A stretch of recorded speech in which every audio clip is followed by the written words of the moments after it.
The 36th District Court in the state of Michigan is now in session with the Honorable Judge Donald Coleman presiding. While court is in session, there will be no talking, sleeping, chewing gum, or reading any material. Thank you. Thank you. This is case number 23-152244. This is Javar Grayson versus Brian Ambrose. The matter is before the court where there is an application for entry of a default judgment. The court has set the matter on in regard to that motion. Your appearance for any attorney who's appearing on either side, your appearance in first instance, please. Thank you, Your Honor. Christopher Michaels, P83156, on behalf of Police Officer Brian Ambrose. And briefly, there was also the defendant's motion to dismiss in lieu of answer was filed. I don't know if today is the date and time for that as well. I do have that matter that was filed with the court June the 30th and submitted to the court. So that is an issue that's before the court as well. All right, and do I have Javar Grayson on the Zoom? Say something if you hear it this time. Yes, Your Honor. Javar Grayson representing. All right, guys, buckle up.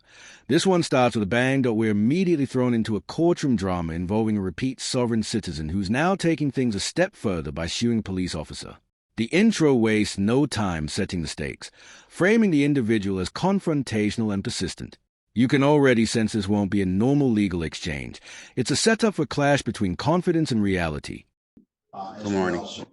I see that there is the, let me address the issue of the application for entry of default judgment in this matter. On what basis are you saying, Mr. Grayson, that you should be entitled to entry of default judgment in this matter, sir?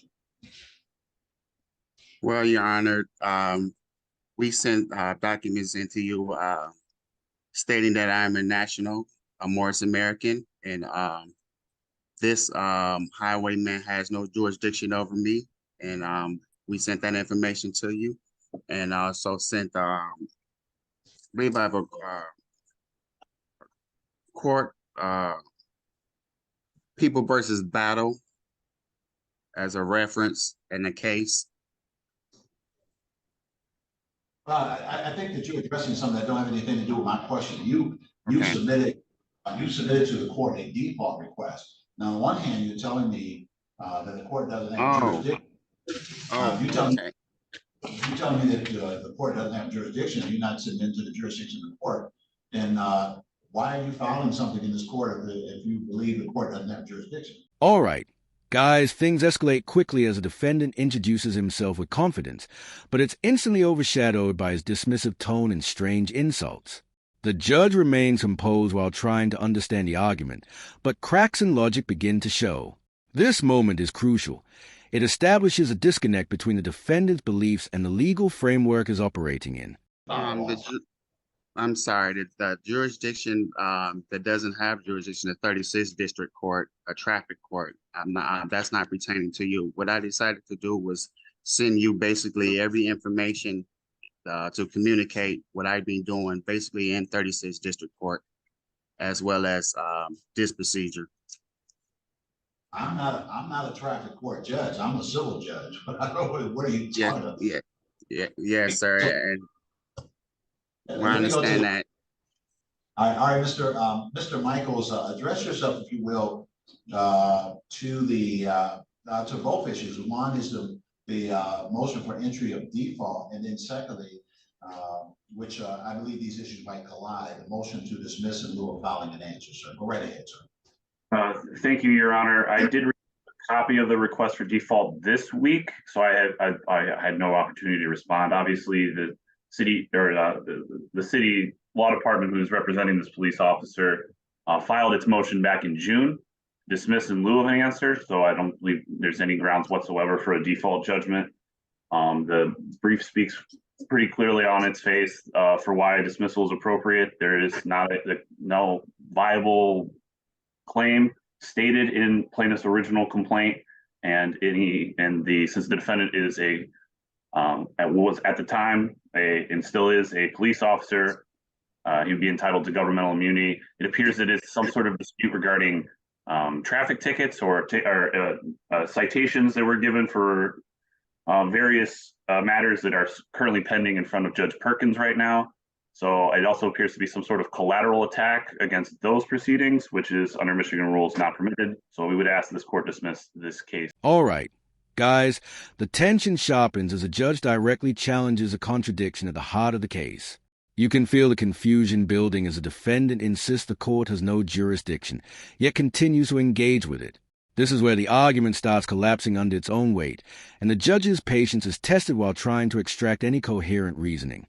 Now let me begin with the default request. I don't see where the defendant is in default in this matter. He's responded to the complaint.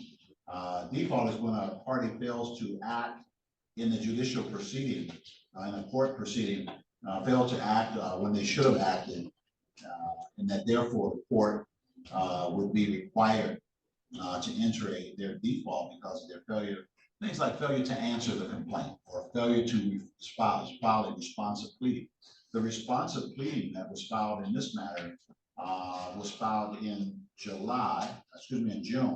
The case was filed, looks like June the 13th, 2023. The motion was filed June the 30th. That's certainly within the time required by law to do a responsive pleading. So I don't see any basis for default. Default is what, like if the defendant did not answer or didn't file a response, then the plaintiff could move for entry of default. I don't see a basis for entry of default in this matter. No, so the motion and application for entry of default is denied. There's nothing about this case that shows that the plaintiff is in default, or for that matter, that defendant is in default on anything. Neither party is in default. The case is right where it's supposed to be, and that is that there's been a complaint filed, and then there's been a responsive pleading. That responsive pleading is a motion to dismiss in lieu of filing an answer.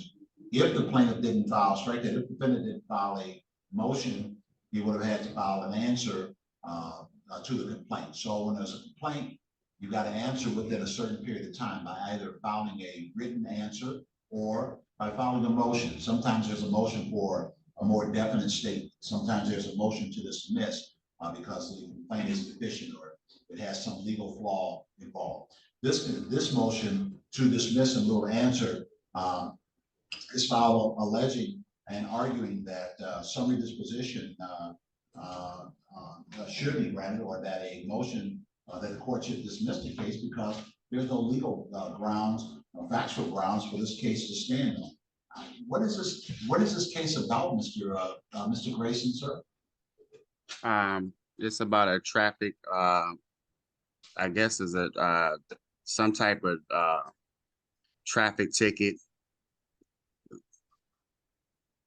It started off Brian Ambrosius stopping me,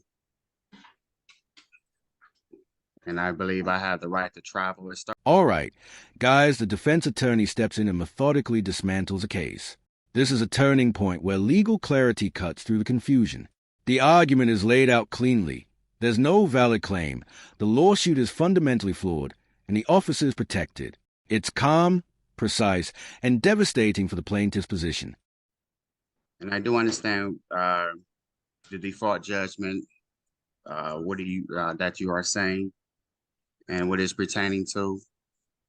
We are still ready to proceed with the case. What exactly is your cause of action? Because I don't think that you stated a cause of action that upon which the court could move forward with the complaint. Well, actually, in traffic court 936 district, there's actions being taken against me as we speak. This is a current case, and 36 district court has no jurisdiction over me. That's why I decided to bring it into civil court common law. And this is a 6-month case that's still going on. So, all right, Mr. Michael, you get the last word on your motion. Right, yes, very briefly, there was nothing filed by plaintiff, and it does sound like he's disputing his traffic tickets in this court, which is a collateral attack, which the Michigan court rules and do not allow. So I think that that's the best ground to dismiss this case, and we would ask this court. I object, Your Honor. I'm disputing my birthright. I'm disputing. All right, guys, the judge takes control and delivers a clear, no-nonsense explanation of why the default request fails.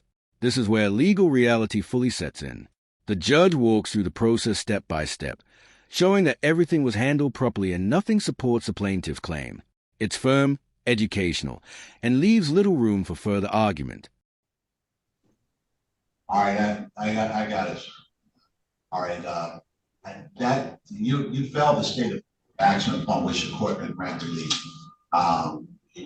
This case, and the complaint in this matter be dismissed. It's dismissed without prejudice, meaning that if you could formulate a cause of action that is recognized in the Michigan law, then you can bring the matter. If you can formulate case law or some type of law that supports your cause of action. It sounds like part of what is being said here is that as a sovereign person, you have a right to travel and et cetera, et cetera. And there is some basis for the same, but yet there is law that allows for law enforcement to stop individuals that are traveling upon the roadways. And so if that is what the cause of action is that they don't have the right to stop me, there is nothing in Michigan law that recognizes that. If, on the other hand, you find some basis to establish that the stop was in the form of some illegal activity, harassment, some advance against your person that is not permitted under law, or done under color of law, but not permitted under the Constitution, then you certainly have the right to bring an action here or in circuit court or in federal court. This case does not have any grounding to it. For that reason, the complaint is dismissed in this matter again, and the complaint is dismissed without prejudice. That would be a final order regarding this particular file. Good day to both sides. I wish. All right, guys, we reached the final stretch where everything unravels. The plaintiff doubles down on arguments about right to travel and jurisdiction, but the judge ultimately shuts it down with a decisive ruling. The case is dismissed, bringing a clean end to the chaos. And just like that, it's over. If you enjoyed the breakdown, make sure to like the video, subscribe to the channel, and we'll see you in the next one.